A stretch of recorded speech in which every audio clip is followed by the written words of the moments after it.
সূরা আল আনফালে একটি আয়াত রয়েছে যা একটি আহ্বান জানাচ্ছে, যেখানে আল্লাহ মূলত উম্মার কাছে একটি দাবি করছেন। আমি আগেও এই আয়াতটি নিয়ে কথা বলেছি, কিন্তু আয়াতটির অন্তর্নিহিত অনেক রত্ন এখনও অনাবিষ্কৃত রয়ে গিয়েছে। তাই এই খুতবায় আমি কিছু সময় ব্যয় করতে চাই শুধুমাত্র এই আয়াতটির কিছু বিষয় নিয়ে আলোচনা করার জন্য। প্রথমে আয়াতটির সরল অনুবাদ করার মাধ্যমে শুরু করছি। আ'আইদ্দু লাহুম মাসতাতা'তু মিন কুওয়াতিন। আয়াতটি নাজিল হয় মুসলিমদের বদর যুদ্ধে বিজয় লাভের পর। আমার ধারণা সকলেই বদরের যুদ্ধ সম্পর্কে জানেন। বদর শেষ হয়ে গিয়েছে, মুসলিমরা বিজয়ী হয়েছে আর শত্রুরা পরাজিত হয়েছে, আর আমরা প্রচুর প্রচুর প্রচুর পরিমাণে যুদ্ধলব্ধ সম্পদ সংগ্রহ করেছি। এটা ছিল আনন্দ উদযাপনের একটা উপযুক্ত সময়। দীর্ঘ সময় পর এই প্রথম মুসলিমরা বড় কোনো সুসংবাদ পেলেন। আর এই বিজয়ের ঠিক পরেই আল্লাহ বলছেন, শত্রুদের জন্য আগাম প্রস্তুতি গ্রহণ করো। আ'আইদ্দু লাহুম, তোমরা মাত্র বিজয় লাভ করেছ, আর আল্লাহ বলছেন তাদের উদ্দেশ্যে প্রস্তুত হও।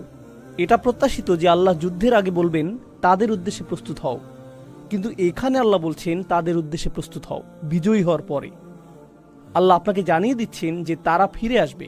তিনি জানিয়ে দিচ্ছেন তারা নিশ্চিহ্ন হয়ে যায়নি। প্রকৃতপক্ষে তাদের জন্য প্রস্তুত হও বলার মাধ্যমে আল্লাহ এটাও জানিয়ে দিচ্ছেন যে এই বিজয়ের জন্য তোমরা যে প্রস্তুতি নিয়েছ তা পরবর্তী যুদ্ধের জন্য যথেষ্ট নয়, তোমাদের আরও বেশি প্রস্তুতি প্রয়োজন।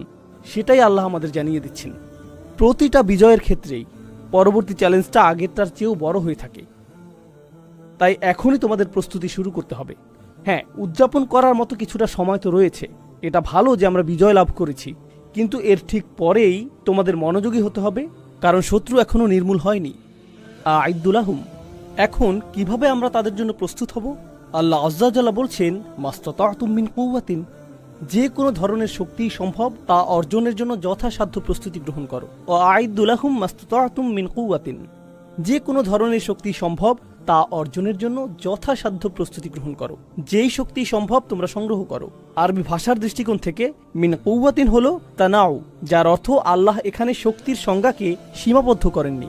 আল্লাহ এটাকে একটিমাত্র জিনিসে সীমাবদ্ধ করেননি। আল্লাহ বলতে পারতেন যে আরও বেশি অস্ত্র সংগ্রহ করো অথবা সেনাবাহিনীকে আরও বেশি প্রশিক্ষিত করো।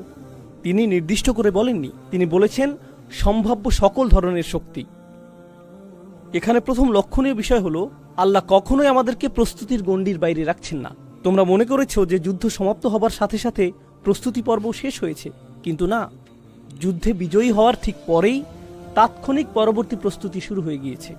এখন দ্বিতীয় যে বিষয়টি আমরা এখানে শিখছি, যার প্রতি আমি আপনাদের মনোযোগ আকর্ষণ করব, তা হলো ক্ষমতা শুধু একক বিষয় নয়। ক্ষমতা বলতে কি বোঝায়, এর সংজ্ঞা সম্পর্কে সরল ধারণা থেকে আমাদেরকে বেরিয়ে আসতে হবে। উদাহরণস্বরূপ, এখনকার সময়ে অনেক মানুষ যারা গভীরভাবে চিন্তা করে না, তারা মনে করে যে যদি নির্বাচন সংঘটিত হয়, সেই নির্বাচনে যেই জয়ী হবে সেই ক্ষমতার অধিকারী, তাই না? আমরা এভাবে কথা বলি যে এই ব্যক্তিটি প্রধানমন্ত্রী হয়েছে, অতএব সে ক্ষমতার অধিকারী। এই ব্যক্তি ইউনাইটেড স্টেটসের প্রেসিডেন্ট হয়েছে, সেই ক্ষমতার অধিকারী। কিন্তু আপনি যদি রাজনীতি এবং অর্থনীতি সম্পর্কে কিছুটা জানেন, তাহলে বুঝবেন যে এই মানুষগুলো মোটেই ক্ষমতার অধিকারী নয়। তারা আসলে পুতুল মাত্র। তাদের পেছনে এমন মানুষ রয়েছে যারা অনেক বেশি শক্তিধর। আর যেই মানুষগুলো আসলেই শক্তির অধিকারী, তারা অনেক বেশি অদৃশ্য সেই সকল মানুষদের তুলনায়, যাদেরকে তারা আপনাদের সামনে উপস্থাপন করে, যাতে আপনারা মনে করেন যে এই ব্যক্তিগুলোই শক্তির অধিকারী। আপনি প্রধানমন্ত্রীর উপর রাগান্বিত হয়ে থাকেন, কারণ আপনি তো জানেন না যে কে তাকে ব্যবহার করছে। তো তাদের সামনে এই পুতুলগুলো রয়েছে যাদেরকে তারা ব্যবহার করে। যদি কোনো একজন তাদের কার্যসিদ্ধি না করে, তারা তাকে নির্বাচনে পরাজিত করিয়ে দেয়, তার স্থানে অন্য কাউকে নিয়ে আসে, আবার অন্য কাউকে, আবার অন্য কাউকে। তারা পরোয়া করে না যে সে কোন দলের নেতা, কারণ ক্ষমতা যেভাবে কাজ করে তা হলো এর নিজস্ব কিছু উদ্দেশ্য রয়েছে।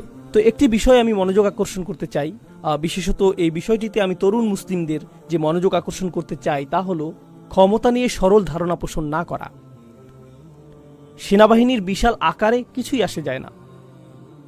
সেনাবাহিনীর কাছে ক্ষমতা নেই, বরং কে সেই সেনাবাহিনীকে নিয়ন্ত্রণ করছে, কে সিদ্ধান্ত নিচ্ছে সেই সেনাবাহিনী কোথায় যাবে, কে সিদ্ধান্ত নিচ্ছে যে বন্দুকের নলটি কোন দিকে তাক করা থাকবে, কোন দিকে ট্যাঙ্ক চলবে, এই সিদ্ধান্তগুলো কোথায় তৈরি হচ্ছে, সেখানেই ক্ষমতা রয়েছে। সেটাই ক্ষমতার প্রকৃত উৎস। এখন আল্লাহ মুসলিমদের উদ্দেশ্যে বলছেন, ক্ষমতা তৈরি করো। তো এখন এটা একটা অনুশাসনে পরিণত হলো। প্রত্যেক মুসলিমের এটা চিন্তা করতে হবে যে আমাদেরকে ক্ষমতা তৈরির কথা ভাবতে হবে। আল্লাহ আমাদেরকে আদেশ করেছেন ক্ষমতা তৈরির জন্য আমাদের সামর্থ্য অনুযায়ী প্রস্তুতি গ্রহণ করার, কিন্তু তারপর আল্লাহ আরো যোগ করলেন, ওয়ামির রিবাতিল খাইল, আর বিশেষভাবে অশ্বারোহী সেনাদল তৈরি করো। অশ্বারোহী মানে ঘোড়া, যুদ্ধের জন্য প্রস্তুত ঘোড়া। এখন আসুন রাসূল সাল্লাল্লাহু আলাইহি সাল্লামের জীবন থেকে বিষয়টা নিয়ে চিন্তা করি। আপনারা জানেন যে রাসূল সাল্লাল্লাহু আলাইহি সাল্লাম মক্কা থেকে মদিনাতে হিজরত করেছিলেন। তখন মদিনার অবস্থা কি ছিল? মদিনাতে অর্থনৈতিক সংকট চলছিল। আপনি যদি এটা না জেনে থাকেন, এখন জেনে নিন। মদিনাতে ধনী মুসলিম ছিল না, সেখানকার মুসলিমরা ছিল খুবই দরিদ্র। মুহাজিরগণ ইতিমধ্যেই তাদের সকল সম্পদ হারিয়েছেন, যেহেতু তারা ছিলেন শরণার্থী। তো তারা ইতিমধ্যেই দেউলিয়া, তাদের কোনো অর্থ ছিল না। আর আনসারগণ যারা তাদেরকে সহায়তা করেছিলেন, তাদের বাসস্থানের ব্যবস্থা করেছিলেন, আল্লাহ তাদের ব্যাপারে বলছেন ওয়ালাউ কানা বিহিম খাসাসা, তারা নিজেরাও অনাহারে থাকে। তো এখানে শরণার্থীদের পৃষ্ঠপোষকতা করছে দরিদ্র মানুষেরা। এটাই মদিনার পরিস্থিতি। তো সাধারণভাবে বলতে গেলে তারা সম্পদশালী ছিলেন না। আল্লাহ তাদেরকে বলছেন অশ্বারোহী বাহিনী প্রস্তুত করো। অশ্বারোহী বাহিনী কি? ঘোড়া, তাই না? এখন আরব উপদ্বীপে ঘোড়া কি সস্তা ছিল নাকি ব্যয়বহুল? এটা অত্যন্ত ব্যয়বহুল।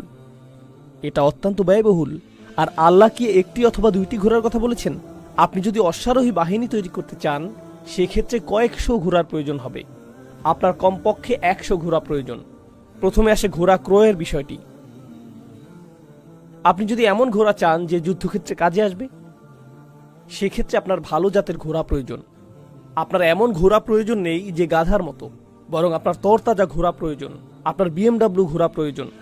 আর ঘোড়াটি যত শক্তিশালী, গতিময়, যত উন্নত জাতের হবে, সেটি ততটাই ব্যয়বহুল হবে।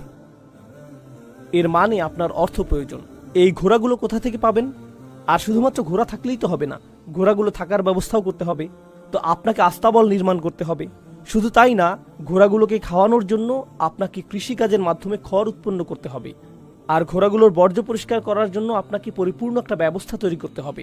আর আপনাকে সম্পূর্ণ একটা মানব সম্পদ বিভাগ তৈরি করতে হবে, যাদের একমাত্র কাজ হবে ঘোড়াগুলোকে পরিষ্কার করা, প্রশিক্ষণ দান করা এবং তত্ত্বাবধান করা। এরপর ঘোড়ার পায়ে এক ধরনের জুতা পরাতে হয়। এই কাজে নিয়োজিত একটা সম্পূর্ণ শিল্প কারখানা নির্মাণ করতে হবে, যেখানে এই জুতা নির্মাণের জন্য বিশেষজ্ঞ কারিগর প্রয়োজন হবে। এই জুতাগুলো নির্মাণের জন্য আপনার ধাতব পদার্থের প্রয়োজন হবে, যন্ত্রপাতি প্রয়োজন হবে। আপনাকে সম্পূর্ণ একটা শিল্প কারখানা সৃষ্টি করতে হবে, যেখানে ঘোড়ার জুতা তৈরি হবে। এটা ছাড়াও ঘোড়ার উপরে বসার জন্য আপনার চামড়ার আসন প্রয়োজন। সেটা কে তৈরি করবে? এর জন্য চামড়া কোথায় পাবেন? গদি কোথায় পাবেন? কোথায় পাবেন আকার নির্ধারণী? আর এই সব কিছু করার পর আপনার এমন মানুষের প্রয়োজন হবে যারা তরুণ যোদ্ধাদের ঘোড়ায় চড়ার প্রশিক্ষণ প্রদান করবে। তো আল্লাহ যখন বলছেন সকল ধরনের শক্তি সঞ্চয় করো, তো আমরা মনে করি হ্যাঁ আমরা এটা করে ফেলবো, আমরা জিহাদ করব। কিছুক্ষণের জন্য একটু থামুন, একটু থামুন। আল্লাহ বলেছেন ঘোড়া প্রস্তুত করো, আর আমরা মনে করি হ্যাঁ সামান্য ঘোড়াই তো। কিন্তু আল্লাহ যখন ঘোড়ার কথা উল্লেখ করছেন, তিনি মূলত গোটা একটি অর্থনৈতিক ব্যবস্থা তৈরির আহ্বান করেছেন। এটা নির্মাণ করতে হবে। আল্লাহ যে আহ্বান করেছেন তা আপনি করতে পারবেন না যদি বিনিয়োগ সৃষ্টি না করেন। এছাড়া ঘোড়া ক্রয় করার অর্থ আপনি পাবেন না। আর এই কর্মসংস্থানগুলো তৈরির জন্য আপনার কাছে অর্থ থাকবে না। বিনিয়োগ ছাড়া আপনি এটা পারবেন না। এখন আমি কিছু সময়ের জন্য এখানেই থামছি। এই আয়াতটিতে আরো অনেক কিছু বলা হয়েছে, কিন্তু আমি সেই চিন্তা কিছুক্ষণের জন্য থামিয়ে